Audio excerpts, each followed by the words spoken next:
Mensagem do dia, com o pastor Marcelo Gomes. Abra sua Bíblia comigo no livro do Êxodo, capítulo 3.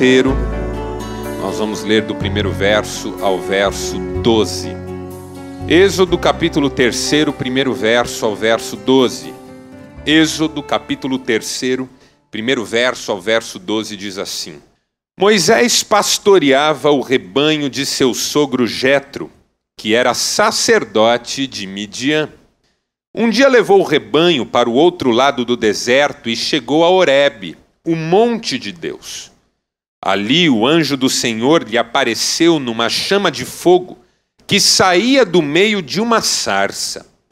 Moisés viu que, embora a sarça estivesse em chamas, não era consumida pelo fogo. Que impressionante, pensou. Por que a sarça não se queima? Vou ver isso de perto. O Senhor viu que ele se aproximava para observar, e então, do meio da sarça, Deus o chamou. Moisés, Moisés. Eis-me aqui, respondeu ele. Então disse Deus: não se aproxime.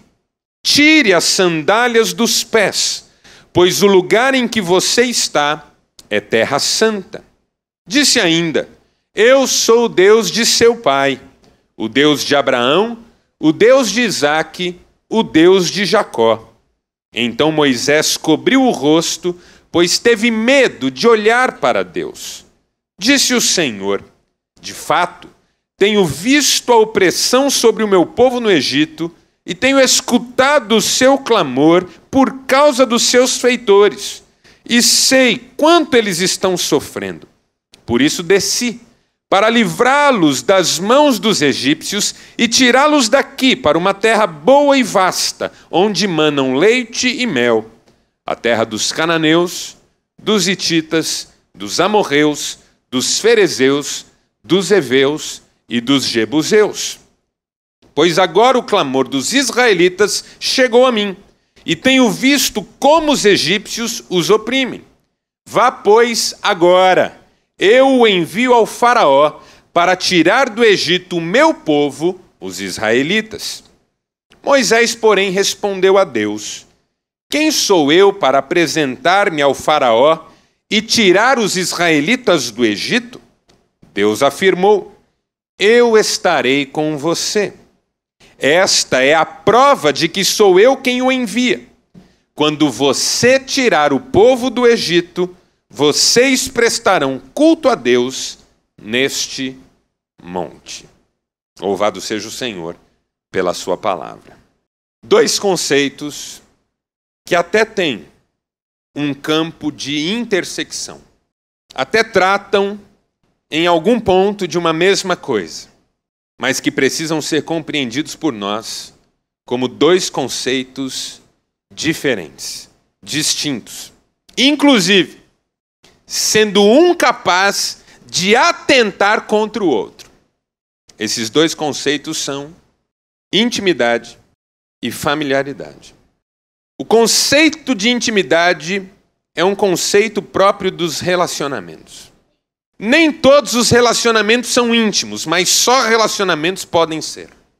Intimidade fala de cumplicidade, de confidencialidade, de entrega, de doação, compromisso. Uma pessoa íntima é uma pessoa cara para nós, cuja importância é inquestionável na nossa vida, que não pode faltar. Familiaridade tem a ver com hábito, com costume. Nós somos familiarizados com algumas coisas que fazem parte do nosso convívio e que nem sempre têm para nós real importância. Se a intimidade é dos relacionamentos, a familiaridade pode ser em relação a qualquer coisa. Eu posso ter familiaridade com os móveis da minha casa, a ponto de nem lembrar exatamente o que é que tem na minha sala. Familiaridade com o ambiente de trabalho. Familiaridade em relação à vida acadêmica. Tantas possibilidades de familiaridade. E às vezes, a familiaridade atenta contra a intimidade. Porque o costume deprecia o valor do ser amado. o hábito muitas vezes pode significar desvalorização.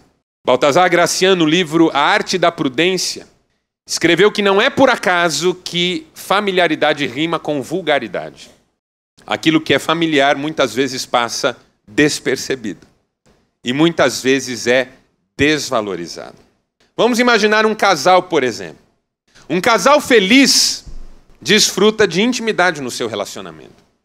Um sabe que pode contar com o outro, que as suas verdades, mistérios e até segredos estão seguros com o outro. Um casal feliz será sempre um casal íntimo, porque um saberá profundamente qual é o valor do outro. Há compromisso nesse relacionamento, há entrega, há confidência, há cumplicidade.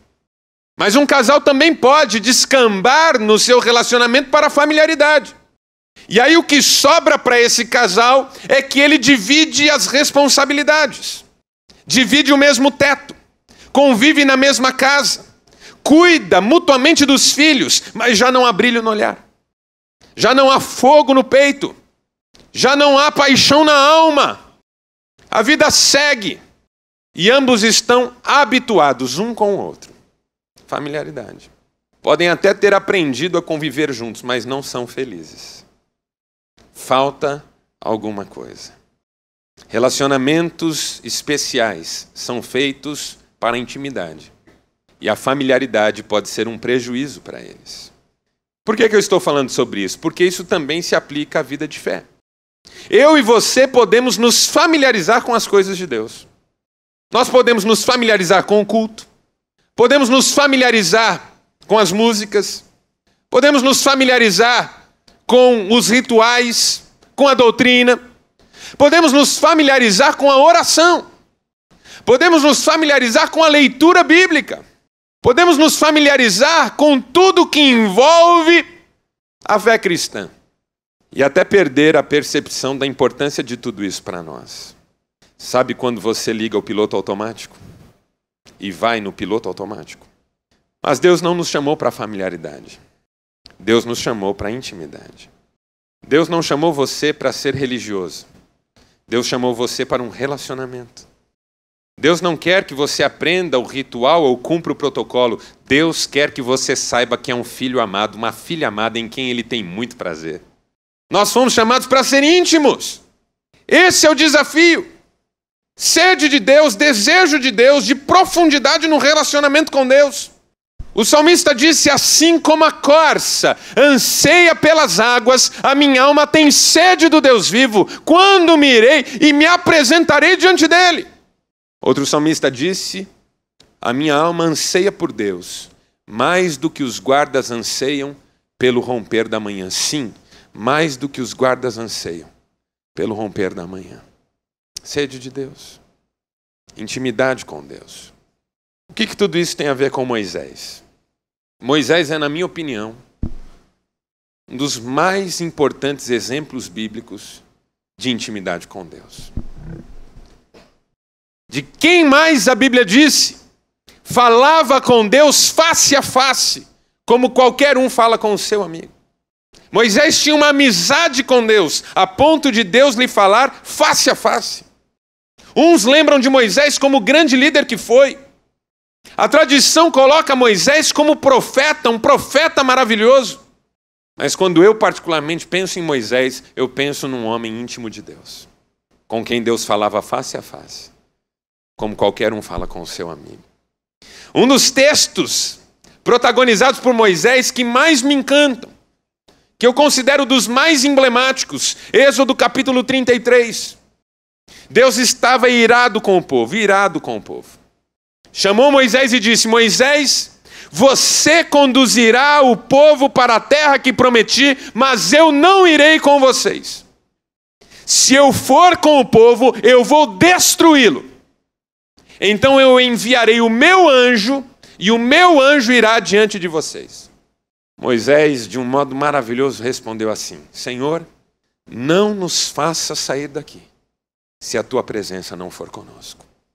Não somos distintos de todos os outros povos por nos teres dado uma terra, mas por estares conosco. Não é a conquista da terra que nos distingue, é a tua presença entre nós. Nós não queremos conquistar uma terra, nós queremos ter a tua companhia. Não é o destino que nos importa, é a tua presença na trajetória. Não nos faça sair daqui se a tua presença não for conosco. E Deus acolheu a oração de Moisés. Isso me faz lembrar uma frase de David Livingstone, um dos mais impressionantes missionários que a história da igreja pôde produzir. David Livingstone certa vez disse assim: sem Cristo, nem mais um passo. Com Cristo, a qualquer lugar. Sem Cristo, nem mais um passo. Com Cristo, a qualquer lugar. Intimidade com Deus. O relacionamento com Deus, mais importante do que qualquer coisa. Mais importante do que qualquer coisa. Moisés, para mim, um modelo de intimidade com Deus. E esse texto que nós lemos, que texto maravilhoso. Esse texto que nós lemos, o início dessa saga de intimidade com Deus. Texto que nós denominamos comumente de o chamado de Moisés, chamado para intimidade. Esse texto é um convite à intimidade e já lança as bases do que é a vida de intimidade com Deus. 4 lições que ele nos ensina e eu queria compartilhar com você nessa noite. Estamos juntos? Amém? Estamos juntos? Primeira, o caminho da intimidade é um caminho onde o sobrenatural invade o natural. Caminho da intimidade, um caminho onde o sobrenatural invade o natural. O texto começa dizendo que Moisés pastoreava o rebanho de seu sogro Jetro. Você conhece a história. Moisés nasceu num período em que os nascidos do sexo masculino em casa de israelita eram mortos pelos soldados egípcios sem dó e nem piedade. Mas a mãe de Moisés, israelita, não quis esse destino para o seu filho e o escondeu dos soldados num cesto que ela colocou no rio e que, tendo descido o rio, foi encontrado pela filha do faraó. A filha do faraó decidiu criar o menino. E por 40 anos, Moisés viveu no palácio egípcio. Com 40 anos, Moisés foi visitar a sua ascendência. E no caminho encontrou um egípcio maltratando um hebreu. Defendeu o hebreu, matou o egípcio. A notícia se espalhou, Moisés fugiu. Ficou com medo dos egípcios. Foi parar no deserto, na região de Midian. Conheceu Jetro, passou a pastorear seu rebanho, casou-se com uma de suas filhas, com quem também teve filhos. E Moisés viveu 40 anos nessa nova condição. Deus levou um dia para tirar Moisés do palácio, mas levou 40 anos para tirar o palácio de Moisés. Já ouviu aquela frase que você pode tirar uma pessoa da favela, mas difícil é tirar a favela de uma pessoa? E não é só a favela que é difícil de sair, não. Coisa boa é mais difícil ainda. Um ditado que você conhece bem diz assim: quem foi rei nunca perde a majestade. 40 anos Deus trabalhando Moisés. Até que ele estava com 80 anos e ainda pastoreando o rebanho de Jetro. No deserto de Midian. Cruzou o deserto, chegou na região do Sinai, ao pé do Monte Horebe. E ali algo extraordinário aconteceu. 80 anos de idade, 40 anos de ostracismo. Moisés viu uma sarça em chamas. Agora, é muito importante que você saiba que o interessante desse texto não é Moisés ter visto uma sarça em chamas. Abraham Joshua Heschel, rabino, escreveu que se há uma cena comum no deserto, é de um arbusto em chamas. Ressecado, quebradiço, um sol escaldante, uma areia refletora de calor, combustão natural num arbusto nessas condições é a coisa mais comum do cenário. Moisés deve ter visto arbustos em chamas muitas vezes. Mas aquele era diferente. Aquele não era um arbusto em chamas qualquer. Porque o que Moisés percebeu foi que, embora aquele arbusto estivesse em chamas, Ele não se consumia. Esse é o impressionante. O impressionante não é que em meio ao deserto há um arbusto em chamas. O impressionante é que o fogo queima e o arbusto não se consome. E é isso que chama a atenção de Moisés. Ele diz: que maravilha, vou ver isso de perto. Alguma coisa sobrenatural está acontecendo em meio ao natural e só pode ser percebida porque foi contemplada. E aqui está a primeira questão da intimidade. Que se nós não somos afeitos à contemplação, nós vamos perder as grandes oportunidades que Deus nos dá. De ver em meio às nossas circunstâncias o milagre que Ele está fazendo na nossa vida. A maioria das pessoas quer experiências sobrenaturais que sejam totalmente transcendentes, fora da ordem dessa vida. Arrebatamentos, visões, dons, revelações, curas miraculosas, o que pode acontecer, Deus é poderoso. Mas quantas pessoas estão dispostas a olhar para a vida com olhos buscadores de milagre? Contemplação, oração, deixar Deus falar, ouvir a sua voz. Talvez eu e você já tenhamos passado por sarças ardentes e nem percebemos que elas não queimavam.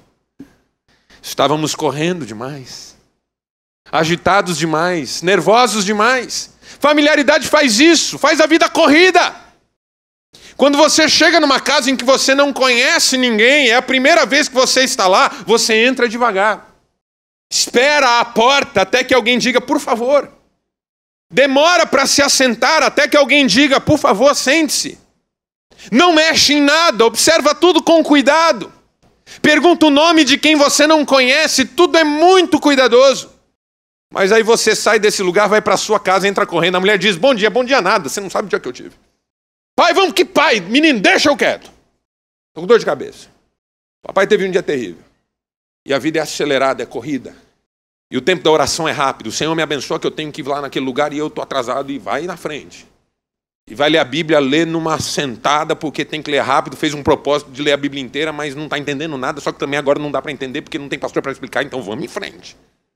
Onde estão os, como diz o provérbio tcheco, citado por Milan Kundera, no livro A Lentidão, onde estão os que contemplam as janelas de Deus, que fazem tudo com entrega, dedicação, que param para olhar uma sarça em chamas, até perceberem que ela não se consome?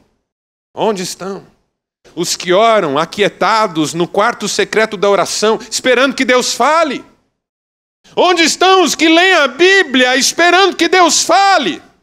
E que têm capacidade de manter os olhos fixos num único versículo se precisar, até que Deus fale? Onde estão os que cultuam, sabedores de que mais importante que a dinâmica que o liturgista dá para o culto é a certeza que cada um ali tem que Jesus está presente em nosso meio? Onde estão os contempladores de Deus, cujos olhos estão atentos ao que Deus está fazendo? Onde estão? Onde estamos nós? Familiaridade é correria, intimidade é sossego. A intimidade é fruto do Deus que diz, aquietai-vos e sabei que eu sou Deus. A familiaridade diz respeito ao tempo corrido. A intimidade diz respeito ao tempo especial. Na intimidade a gente sabe que a qualquer momento Deus pode fazer algo maravilhoso na nossa vida. Porque Ele é poderoso para fazer infinitamente mais do que tudo que pedimos ou pensamos. Acalme seu coração. Ore. Não importa se você está há 40 anos no deserto da vida, pastoreando um rebanho alheio, nem sombra do que já foi no passado. Deus ainda pode se revelar a você. E a sua vida será revolucionada. Em nome de Jesus. O sobrenatural invadindo o natural. Não se esqueça que eu e você cremos num Deus que faz visita à humanidade. Ele até pode dar a um ou outro, vez ou outra, uma experiência de arrebatamento e visão celestial. Paulo teve uma. Paulo diz assim, conheço um homem que se no corpo não sei, se fora do corpo não sei, só sei que tal homem foi elevado até o terceiro céu e chegou lá e viu, sabe o quê? Coisas inefáveis que não dá para dizer. Ok, irmão, obrigado. Valeu, ó. No céu a gente conversa. Mas o que Deus fez mesmo foi virar gente e habitar entre nós. E vimos a sua glória, glória como do unigênito do Pai. Mais do que levar você a transcender, Deus quer que você saiba que Ele pisou esse chão. E em Jesus, Ele alcançou a sua vida. E hoje, o seu natural não é o contrário do sobrenatural. O seu natural é onde Deus age de modo sobrenatural. E a sua vida é um milagre.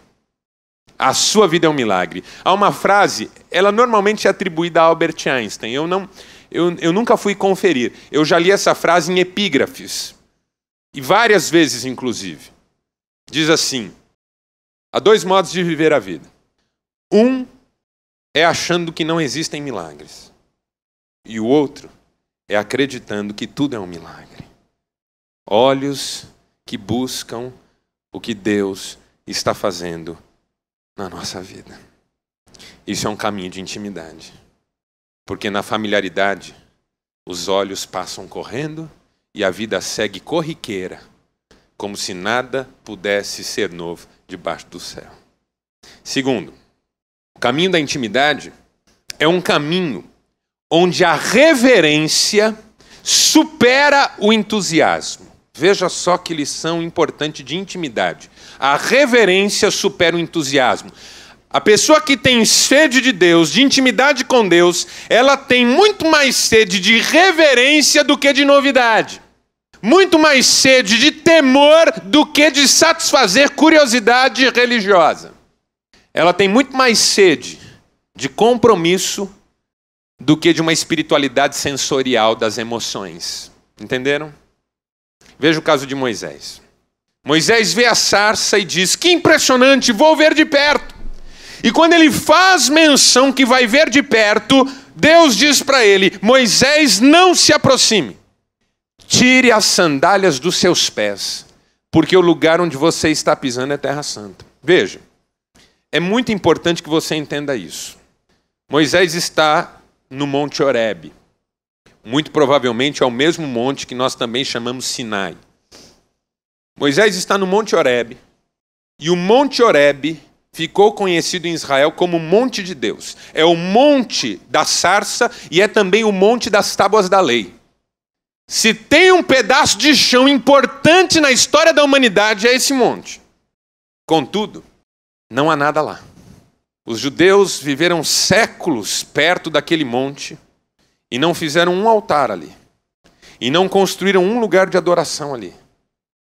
E não sacralizaram aquele lugar. Muito pelo contrário. O salmista diz: eleva os meus olhos para os montes. De onde me virá o socorro? Dos montes? Não. O meu socorro vem do Senhor, que fez tudo, os céus e a terra. Ficou claro para Israel, que a terra ali era santa, não como pedaço de chão, mas como lugar da manifestação de Deus. Não é o pedaço de chão, é o fato de Deus estar aqui falando comigo. Não é o lugar que é santo em si mesmo, mas é a presença de Deus que santifica o lugar. Essa terra é santa, não porque ela é melhor que qualquer outra terra nesse mundo, foi Deus quem fez toda a terra. Mas essa terra é santa, Moisés, porque nela, no tempo e no espaço, você está diante do Altíssimo. Então tire as sandálias dos seus pés, porque você está na presença de Deus. Emil Brunner, dos mais importantes teólogos do século XX, no livro Escândalo do Cristianismo, escreveu assim: o fim da verdadeira reverência é o fim da verdadeira religião. Eugene Peterson, muito provavelmente no livro Trovão Inverso, que é um livro espetacular, escreveu que a única forma de nos aproximarmos de Deus é em reverência e santa submissão. O mesmo Eugene Peterson escreveu que Deus não é um de nós, e nem mesmo o melhor de nós. Deus é Deus. E como Deus deve ser reconhecido por cada um de nós. Irmãos, nós vivemos num tempo em que a reverência por Deus tem sido perdida. Um mundo que trata Deus como um igual ou pior, como um subalterno. De gente que só se aproxima de Deus para usá-lo.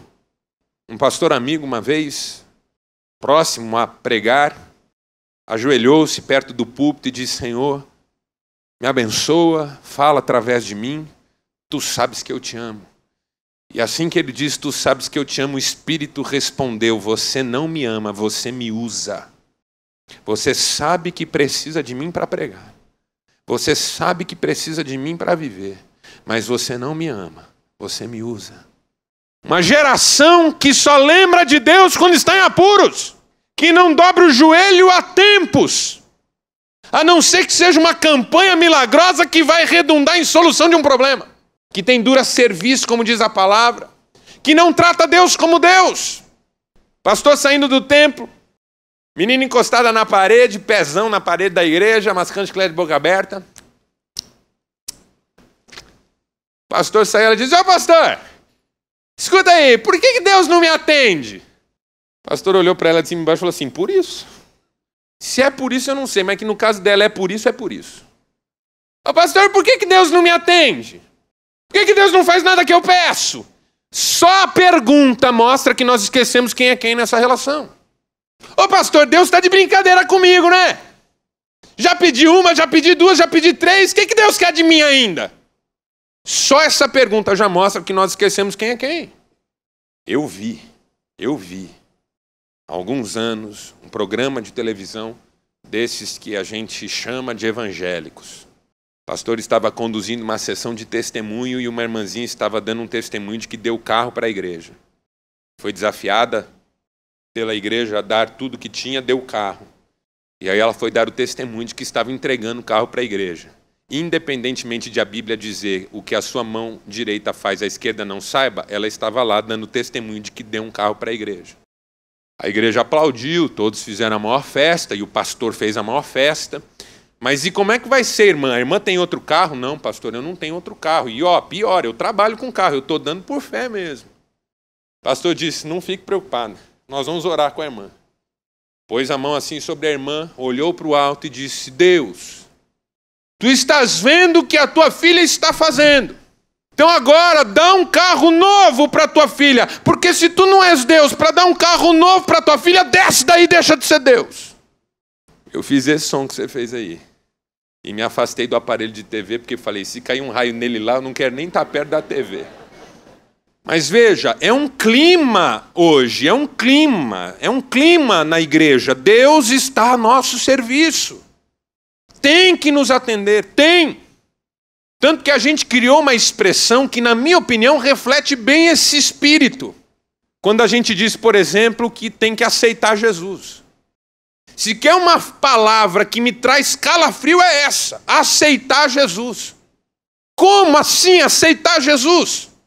Em que mundo o menor aceita o maior?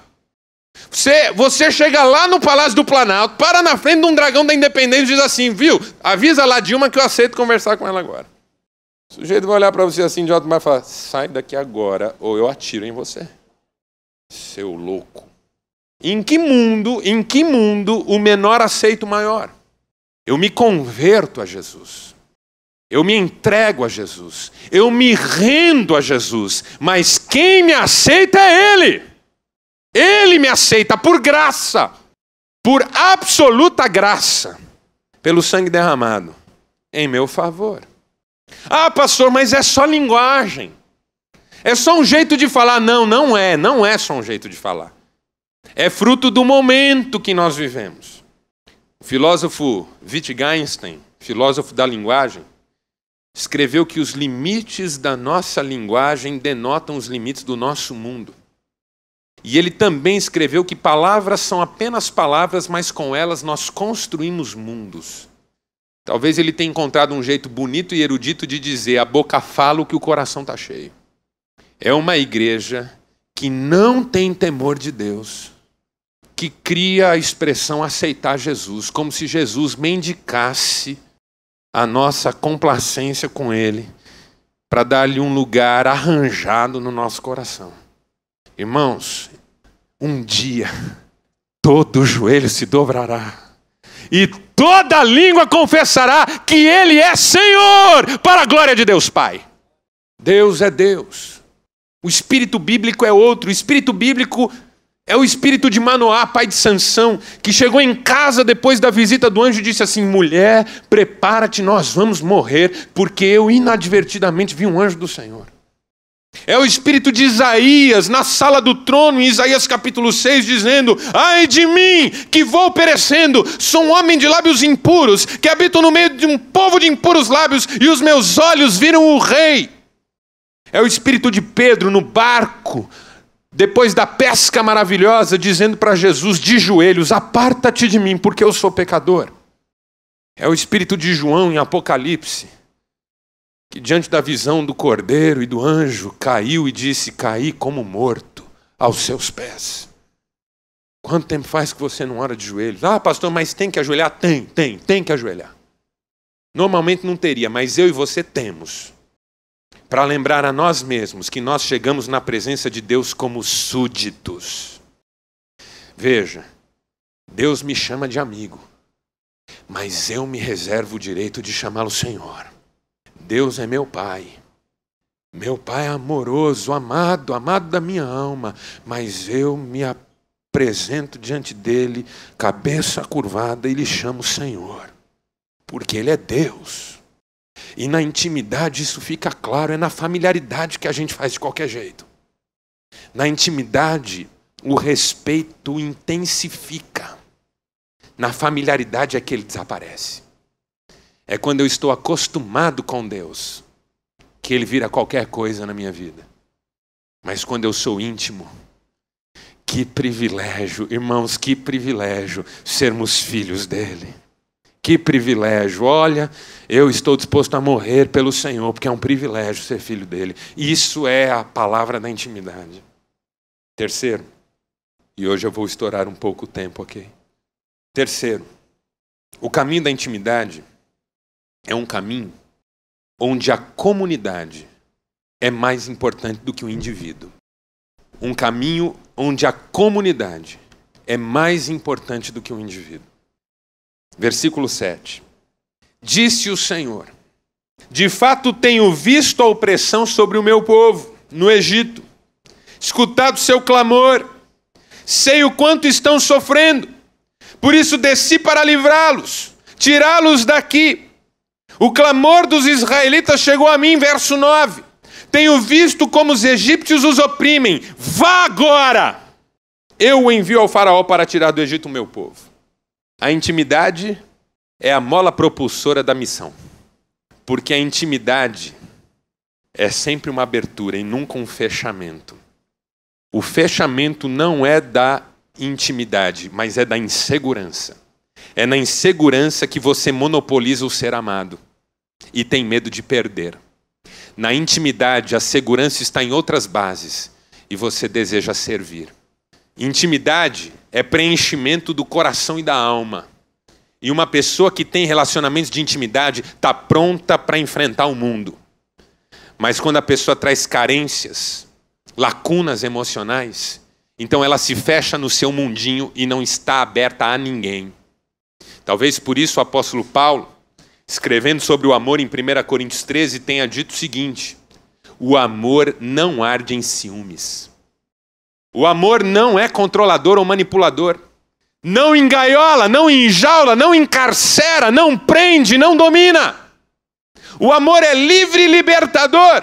O amor se baseia em outros fundamentos. O amor é diferente. Um casal que se ama é um casal livre, inclusive para abençoar outros casais. Um casal adoecido fica se lambendo o dia inteiro e um que deu um passo atrás do outro ou longe do outro para ver só o que lhe acontece. Possessão não é intimidade. Por isso que Deus nos dá um relacionamento de intimidade e o diabo possui. É da intimidade a liberdade.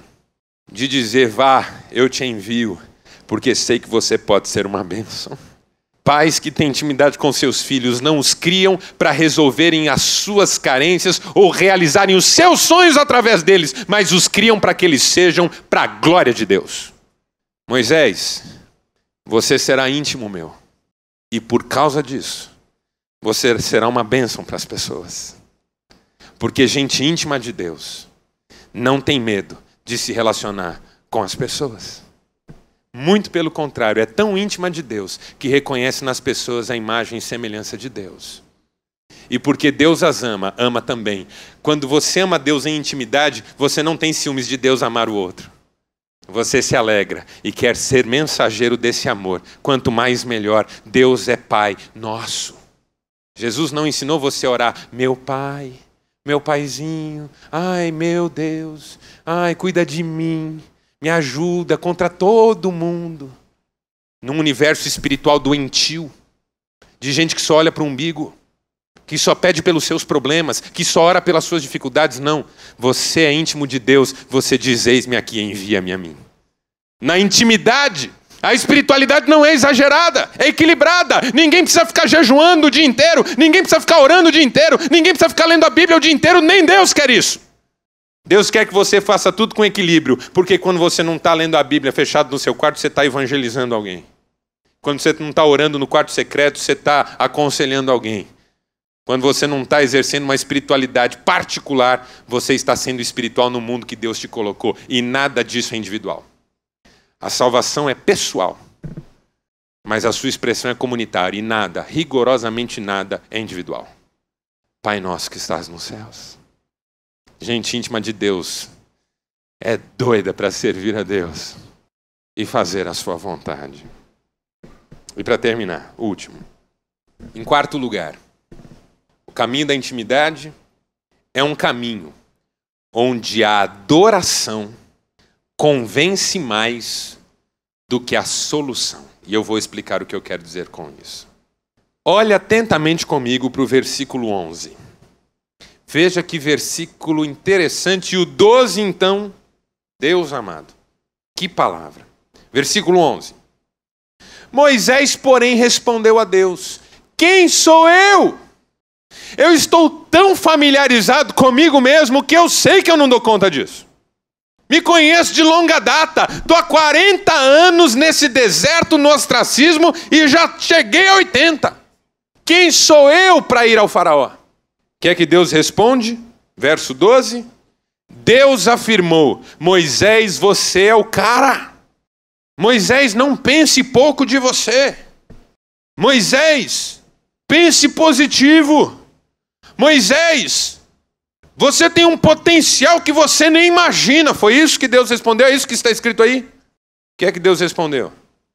Moisés, você não é ninguém. Ora, quem sou eu? Resposta: nobody. Ninguém. Nota de rodapé. Ninguém. Quem é você? Ninguém. Não é essa a questão. A questão não é dizer que você é mais do que o que você é. Não é insuflar o seu ego. Nem projetar você para algo que você não é capaz. Aliás, deixa eu abrir um outro parêntese aqui. Se tem uma fé errada, se tem uma fé errada para você que quer religião, para se sentir bem consigo mesmo, essa é a fé cristã. Deus não tem nenhum compromisso em fazer você se sentir bem consigo mesmo. Muito pelo contrário, muito pelo contrário. Se alguém quer vir após mim, negue-se a si mesmo. O único jeito que você serve é morto. Isso é a palavra. Tome cada dia a sua cruz e siga-me. Quem quiser ganhar a vida vai perdê-la. Mas quem estiver disposto a perder vai achá-la. Não é uma fé para a gente se sentir bem. Você quer se sentir bem consigo mesmo? Vai para um resort, irmão. Ah, mas não tem dinheiro. Não paga. Você vai se sentir melhor ainda com você mesmo. Ó, como eu sou esperto. A fé cristã não é um lugar para quem quer se sentir melhor consigo mesmo. Porque, principalmente num primeiro momento, você só se sente pior. Porque antes você achava que era bom, agora você sabe que é pecador. Aquele jovem se achava o máximo quando se aproximou de Jesus, saiu de lá triste. Jovem tão bom, que mãe não queria ter um genro daquele para a filha? Que jovem lindo, maravilhoso, faz tudo certo. Saiu da presença de Jesus arrasado, porque Jesus disse para ele: a não ser que você se livre de tudo que faz você se sentir bem consigo mesmo, você não pode me seguir. Até você se reduzir a nada, você não pode me seguir. E aquele jovem sai arrasado. Moisés, você não é ninguém. Ninguém. Contudo, a questão não é se você é ou deixa de ser alguém. A questão é, eu estarei com você. Não são seus recursos, não são os seus valores, não são as suas qualidades, não é a sua coragem, não é o seu potencial, mas é a companhia de Deus na sua vida. Deus conosco, esperança da glória. Cristo em nós, esperança da glória. Emanuel, Deus conosco, essa é a palavra. Deus está com você. Você não é ninguém, mas Deus é na sua vida. E por isso você é alguém. Aleluia. Jesus disse, sem mim nada podeis fazer. Mas o apóstolo Paulo diz, com ele, nós somos mais que vencedores. Mas veja como continua o versículo 12, que eu acho que é o auge desse texto. O auge desse texto é o verso 12. Esta é a prova. Veja só que palavra, irmãos. Que palavra. Esta é a prova de que sou eu quem o envia. Veja, há uma prova de que Deus está enviando Moisés. Uma garantia de que isso não é brincadeira. Uma prova de que sou eu quem o envia. Qual? Quando você tirar o povo do Egito, vocês prestarão culto a Deus neste monte. Aqui você fala como? Simples, mas somente é simples para quem aceitou o desafio da intimidade. Porque na familiaridade, da vida corrida, movida por resultados, a prova de que Deus é na vida de alguém é que tudo deu certo. Na vida da intimidade, a prova de que Deus é na vida de alguém é que esse alguém é feito adorador. Moisés, que você vai tirar o povo do Egito, não há sombra de dúvidas. O povo vai sair de lá. Só que a prova de que fui eu quem enviei você, não é o fato de vocês saírem, é o fato de vocês prestarem culto neste monte. A questão não é onde você chegou, a questão é para onde você volta. A questão não é o que você conquistou, a questão é quem ajudou você. A questão não é o quanto você é abençoado, a questão é o quanto você é grato. Você é de Deus, irmão, e Deus é na sua vida, não porque você arrumou emprego, não porque pagou a dívida, não porque foi promovido, não porque foi curado da enfermidade, mas porque adora a Deus em espírito e em verdade. Essa é a prova. A prova de que Deus é na nossa vida é que aconteça o que acontecer conosco, nós prestamos culto ao Senhor. Ele é o nosso Deus e nós somos o seu povo. Moisés, tirar um povo da escravidão não é o detalhe. O detalhe é libertar esse povo por dentro e fazer de gente arrasada pela vida adoradores. Essa é a questão. Essa é a questão. A questão não é onde você chegou. É com quem você vai. E de quem é a glória de tudo que você tem. Feche seus olhos. Nós vamos orar.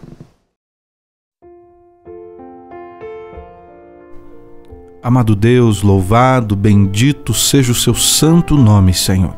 Obrigado pela tua palavra, Senhor, que é mais cortante do que faca de dois gumes. Ela serve para discernir mentes, pensamentos, corações, faz divisão no nosso interior, ó Pai, nos mostrando o nosso pecado.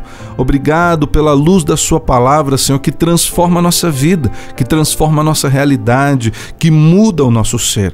É por isso, Senhor, que nós oramos a Ti nesse momento, pedindo que o Senhor mesmo venha moldar o nosso caráter de acordo com o seu querer. querer, de acordo com a tua vontade, de acordo com a realidade do teu Espírito Santo agindo em nós. Abençoa a vida de cada um desses ouvintes que acompanham este momento de mensagens aqui na Catedral FM.